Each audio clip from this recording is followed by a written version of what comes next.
Happy Thanksgiving to my fellow Americans. I'm at my mom's house where I've laid to rest the very first bike I ever owned and built back in 2009. You might even see a continuance of themes or trends with this one. I learned a lot with this bike.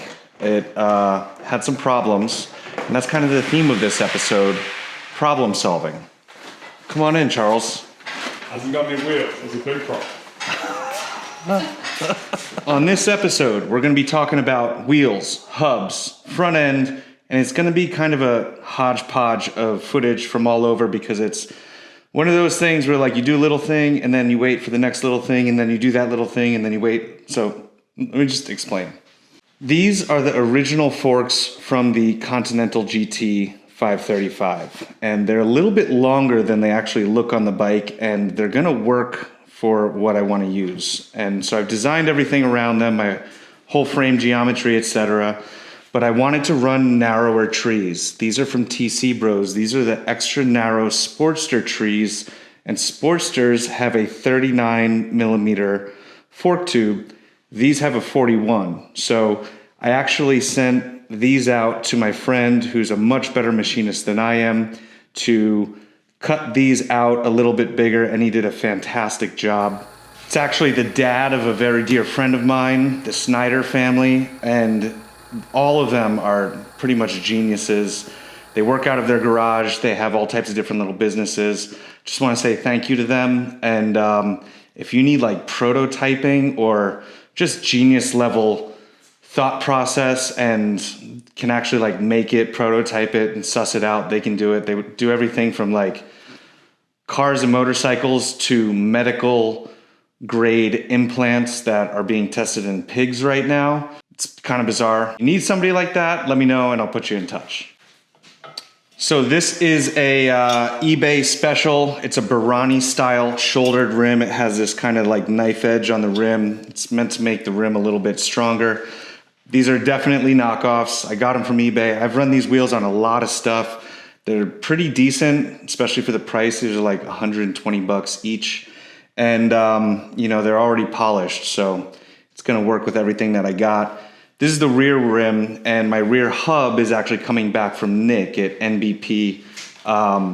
Nick NBP Finishing, whatever. He's based in like Staten Island, New Jersey. I think he just moved. Check his Instagram out. Best Polish, also does plating, anything finishing like that. Like, it's the best of the best. So I'm gonna put that footage in here when it gets here. Here it is. This is the front hub. This is a spool style front hub. There's no brake mount. It's extra narrow. And these are pretty common to get. You can get one from TC Bros, but they only sell a 40 hole. The rear hub is 36 spokes, and I wanted it to be matchy-matchy. And there was only one place that I could find that has a 36 hole spool style hub, and that is from Twinside in Italia. It's a pretty decent price. It's a pretty decent product. The only thing is it's a 36 hole, but it's meant for, again, a Sportster. So it had different size bearings. I went back to the Snyder family residence to have this cut out to put a different bearing in here to match with my 17 millimeter front axle. And now that this whole thing is narrowed, I'm going to take it upon myself with my brand new old lathe to shorten this axle, which is kind of scary because if I get it wrong, it's going to be difficult to replace. And so with this narrower setup and this narrower hub, I have to make spacers to get this thing absolutely center. And I wanted to do this before I send everything out to get laced, but I don't know how long it's going to take to ship it there, get laced, ship it back. It shouldn't be too bad, but you know, project timelines can slide a little bit. And I have to do some stuff to these fork lowers. First of all, I'm going to cut all the tabs off, and I'm going to shave the legs, which basically means put it in the lathe, take all these tabs off, make sure everything's nice and smooth, and then I will sand and then I will polish myself. But there's this extra little tab, and I already went to center this thing, and if it was against this, not tab, but like little nub, it's just a little bit out of center, and the spacer that I would need for this is essentially like a washer, and that's not right. And I kind of want it to be symmetrical on both sides. There's a lot less of a tab on this side than there is this side. So I'm gonna take this down a little bit, but I think that's gonna be much better to do once these fork legs are off. So I'm gonna disassemble this, I'm gonna fixture it into the mill, and then take this face off and pray that I get it absolutely flat. So here we go.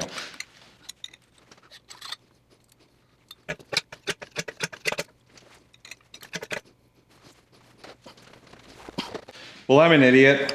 Upon looking in here, I remembered there's like a little nut with a retaining thing, and it's kind of hard to reach, and nothing I have fits it. Based on my best research on the internet, it's basically a 30mm hex. It's been a couple days. I've gotten a 30mm hex. The problem is this outer diameter doesn't fit inside the tube. Luckily, I have a lathe now, so I'm gonna trim this down, but this is like hardened shit. I don't even know if it's gonna trim very well. And now you'll fit. So far, so good. Let's hope 30mm is the right size.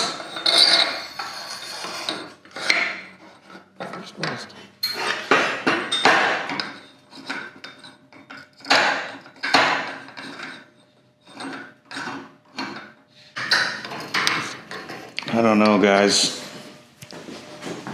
Man, there's a dedicated forum to this stuff, and even these guys are not helping. This guy's saying 30mm. Nope. I'll get back with a solution soon. A lot of debate on the forums on a simple hex size. Basically what they're suggesting is that because it's a 12 point in there, but a 6 point should fit inside a 12 point. And this guy is saying that a 30mm 12 point socket will work. But if you're using a hex socket, it's a 28mm. That doesn't make any sense to me. Maybe I'm an idiot. But the 30mm hex is definitely not going in. So I'm going to try and find 28mm and do this whole process over again. So in my box of bolts, I found a 3/4 inch nut, which is exactly 28mm.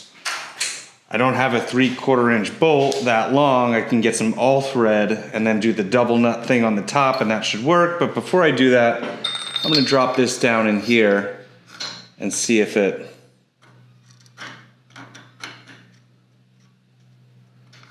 what the fuck? Is it 28mm or not? I can feel it wanting to set down in there, but it's not dropping in. I can't really put any, it's just a magnet on a stick. I can't really put any torque on it. I can't push down because it'll just do the opposite of telescope. There is a 27mm hex socket out there. There is no 28mm. There is a tool that was linked in the forum for Suzuki, but you know, there's only a handful of manufacturers out here, so it might be a common size, but it's not going to be here for a week. Don't know what to do. So it struck me that a hex tool that is a whole millimeter number when you measure it, it's actually slightly undersized, and this felt like it was about to go in, but not quite. And so I just put it on the belt sander there for a second.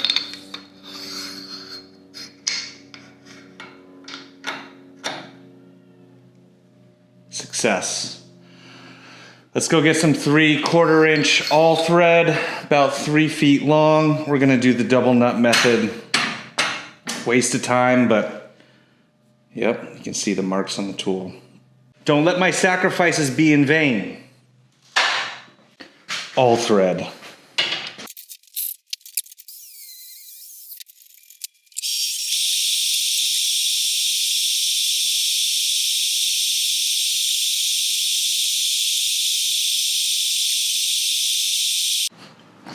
Probably would have made the video by now. Yep. There we go. So we have to take this down so that it matches this one for numerous reasons. One, aesthetic. Two, the amount of distance between this and the spool hub is so little, it's like basically a washer. I'm not gonna put a washer in there, I want a legit spacer, so I need the space to put a legit spacer in there. Second, I'm gonna put these on the lathe afterwards to turn them down, polish them, etc. And this dimension comes out further than here, so I wouldn't be able to polish all the way down to the end. So we gotta do what we gotta do. What we gotta do is fixture this in here, and I gotta get it absolutely flat with the table. But before I do that, I have to tram the table to make sure that the table is traveling completely flat. And I've already got myself set up here on here. I'm gonna take this off, but I haven't trimmed this yet. Like I said in my previous video, the guy that owned this before rebuilt the whole thing. So let's check and see the tram of this before I take it off as a baseline to see where we're at. All right, so feeler gauge is there. Let's tram it out.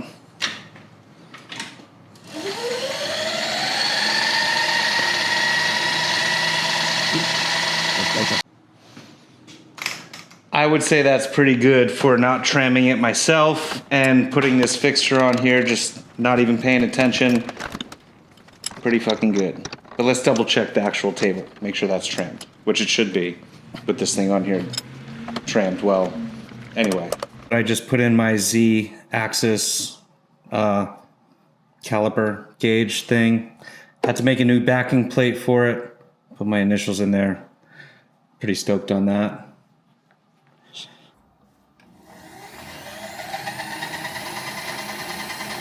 So I gotta fixture this in here like this somehow, which means I have to do some lathe stuff so I can T-slot this in here, and I'm gonna use the brake mount to do the same thing over here. And that will get me level like this, and then I'm going to use some clamps externally here, as well as the bolts that will remain in here to clamp it down while I make a couple passes to bring this profile down. Which means I have to do more lathe stuff, which is exciting, time consuming. So back to the lathe.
The nair worked, but we still got to shave.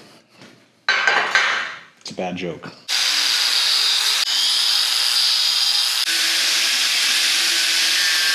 Time to hit the lathe to turn this into this. I spent most of last night and this morning going through this, and there have been some learnings. A mistake that was corrected that turned out not to be a mistake. I just kind of got scared for a second, and then I ran into some cast bubble issues. Basically, there's a bubble in the cast, and I got to fill this in now. But I have been consulting the general public on Instagram. I'm lucky to have a bunch of people who know more than I follow me on Facebook, and Facebook, Instagram. And they've been commenting, going back and forth, which has been very encouraging to be in the thick of a project and kind of like not sure about something and get pretty much instant response. So if you're one of those people and you're watching here, thank you, appreciate it. So I'm recording a little time lapse here on my phone because that's always nice to look at. And I figure I'll just kind of talk through my learnings on the first tube that I learned last night. Thought I had made a grave error. Basically, let me show you something. I had set my tool post up at a specific angle so that I can get this angle trimmed down just right and still use the tool angle on the rest of this. And you'll see a bit of that in a second. And it basically required me to use the fine adjustment and the medium adjustment on the slide here, or carriage, whatever it's called. And this thing, and obviously I'm a newbie on this, and I kind of got disoriented and I cut into the piece and I thought I had wasted it. But then I realized, I was like, well, let me just keep going and see where I'm at. And I'm cutting a very little amount off of this thing, but I'm concerned that I would be cutting too much. This is my first time shaving fork legs, by the way. And so I ended up not doing that, but then I also found some air bubbles in the casting, and I was like, well, shit. Alrighty, now comes the worrisome part. We're gonna weld on this cast aluminum to fill these little divots. I have polished this one down to 1000 grit. This one, even though it looks shinier, has not been polished. It has all these little cuts. And of course, there are a couple other little bits. Like there's a tiny, tiny one here. I don't know if you can even see that. I might leave that one alone. There's another medium one here. I might leave that alone. This one I'm gonna do. This one I'm definitely gonna do. And this guy. We're gonna kind of see how it goes. I'm a little concerned. Welding aluminum, I have like 4 out of 10 skills. This is cast. This is a difficult thing. I've gotten a lot of feedback and help from some friends, and I gotta do some stuff. I gotta first cut it out with a carbide bit with the die grinder very gently. But this is a steel carbide bit. I don't know if you can see, but it has flutes with like little serrations. You do not use this for aluminum. You'll get aluminum jammed up in here very quickly. What you need is a carbide bit like this that has full complete flutes, except I'm gonna use this little ball end one here because I think I'll be able to just touch it just a little bit better. I'm gonna take out as little but a sufficient amount of material as possible. So we're gonna start with that. This is already nerve-wracking.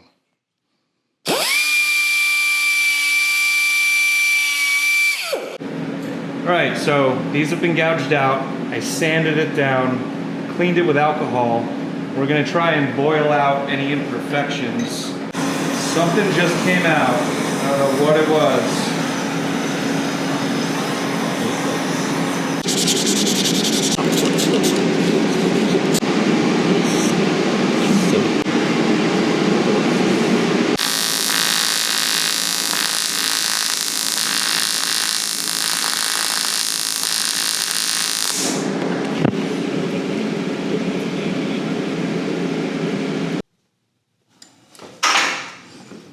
I burned through the tiniest little amount. God damn it.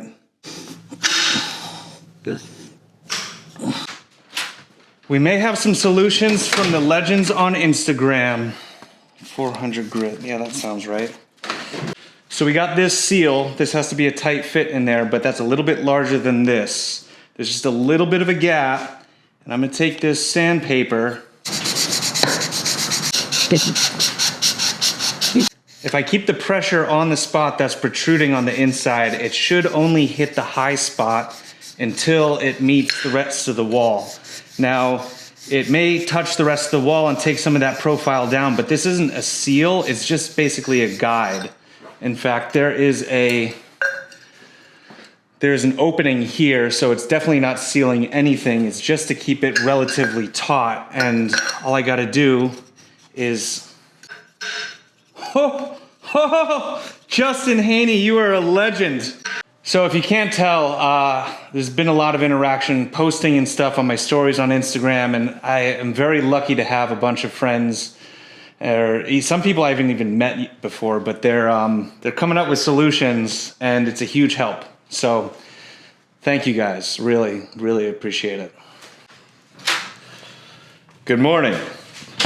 These things are back over here. They've been keeping me up all night.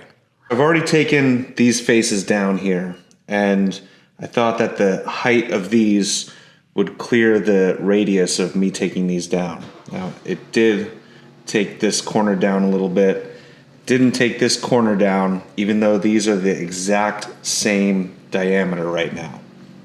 The other thing is, I need to make spacers for the hub in between here, and it's just going to be a little bit easier if they're symmetrical and accurate. And I figure I could take this down just past the high point of the casting here, make this perfectly flat. It will also make polishing and all that stuff just a little bit easier. My spacers in here with some feeler gauges, they were nice and tight, and then I clamped them down. Now they're super tight, so there's some thrust blocking to keep these things perfectly level. I'm just gonna do a pass over both of them, take them down to exactly flat.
This is a TC Bros extra narrow triple tree for a Sportster. A Sportster has 39mm fork tubes. This has 41mm fork tubes. And it's a little bit above my pay grade to machine these out because it's got to be absolutely perfect. And when this was done, I didn't even have this yet. So my friend, the Snyders, Sterling's my friend, John's his dad, they have incredible machinery and incredible skill. They hooked me up with this. Thank you guys. We have forks. Now I still have to polish the triple trees. I'll do that later. What I need to do now is basically make a spacer. Both of these are flat and machine the same exact as the outer of these. And these are the same apart. Then all I need to do is make sure that these are aligned. That fits pretty freaking good. So the triple trees are straight, or they're cut straight. I need to measure this, 3.34, and then I'll measure this, 3.26, and we have 540 thousandths. 2 spacers. Let's hope they fit.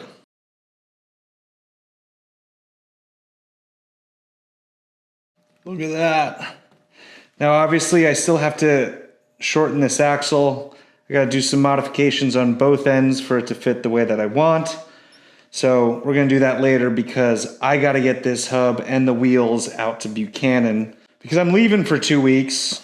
I want this episode to be done and I want those wheels to be back when I come back so I can get right back to once a week. Yeah, once a week. I also got this hub back from NBP. Nick polished this hub. I did not want to polish this because it had to be stripped, sanded all up in here, and there was no way I was going to fit in there with my buffer. If you need specialty buffing needs, there's only one place to go. That's Nick, NBP Polishing. Look him up on Instagram. Damn fine job, Nick. Thank you.